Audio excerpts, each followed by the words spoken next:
আসসালামু আলাইকুম। বাজার থেকে ব্যাগ ভরে কিছু একটা কিনে এনে বাড়ি এনে কুচি কুচি করে সুন্দরভাবে কেটে তার ভিতরে দিয়ে দিলাম উত্তর আমেরিকা থেকে আনা সেই সাদা জৈব সার এবং আফগানিস্তানের সেই বরফের ঘাঁটি। তার ভিতরে দিয়ে দিলাম কালা বালু এবং সাদা বালু এবং তার ভিতরে দিয়ে দিলাম মঙ্গল গ্রহ থেকে সংরক্ষিত কিছু সাদা বালু এবং গাছের পাতা এবং সাদিয়ার বাড়ি থেকে চুরি করা সেই মরিচের গুঁড়া। তার ভিতরে দিয়ে দিলাম কালামানিকের চোখের জল। হাত নামক বেলচা দিয়ে ভালো করে নেড়েচেড়ে তার ভিতরে দিয়ে দিলাম কিছু সাদা জৈব সার, যাতে কুখ্যাত রেসিপিটা আরো কুখ্যাত হতে পারে। কলা গাছের চলা দিয়ে সুন্দর করে পাহাড়ে সাজিয়ে তার উপর দিয়ে দিলাম সম্রাট সিরাজউদ্দৌলার মুকুট। পিছন থেকে আগুন জ্বালিয়ে উপর থেকে ধোঁয়া বের করে মাঝখানে সুন্দরভাবে নৌকা চালানো বৈঠা দিয়ে তৈরি হয়ে গেল আমাদের কুখ্যাত রেসিপির অর্ধেক। গাছ থেকে সংরক্ষিত রাইসুরের ডিমগুলাকে তেল দিয়ে ভালো মতো ধুইয়া গামছার মাঝে পেঁচাইয়া ঝুলাইয়া রাখলাম গাছের ডালে।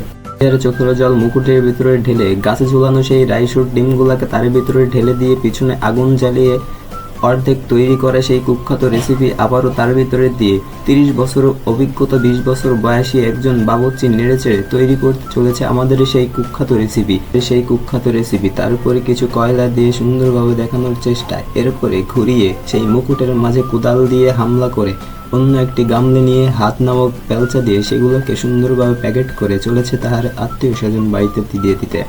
আজকের মতো এই পর্যন্ত। ভিডিওটা দেখা হবে অন্য কোনো সময় অন্য কোনো টাইমে। ততক্ষণ ভালো থাকবেন, সুস্থ থাকবেন। আমাদের কুখ্যাত রেসিপি ভালো লাগলে একটি লাইক, কমেন্ট এবং শেয়ার করবেন।